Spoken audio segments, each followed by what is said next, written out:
Hello friends, today in this video I will show you how to add table in Excel.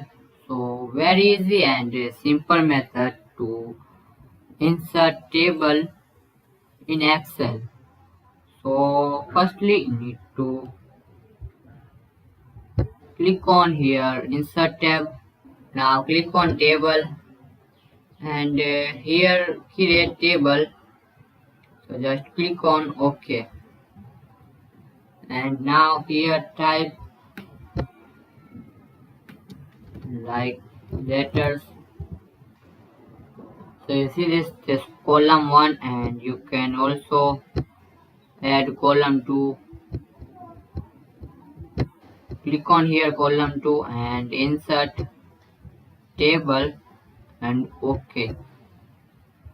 And here type your letter and you see this, you can very easily insert table in Excel. So this way you can very easily insert table. So thanks for watching this video. Please comment this video and subscribe this channel.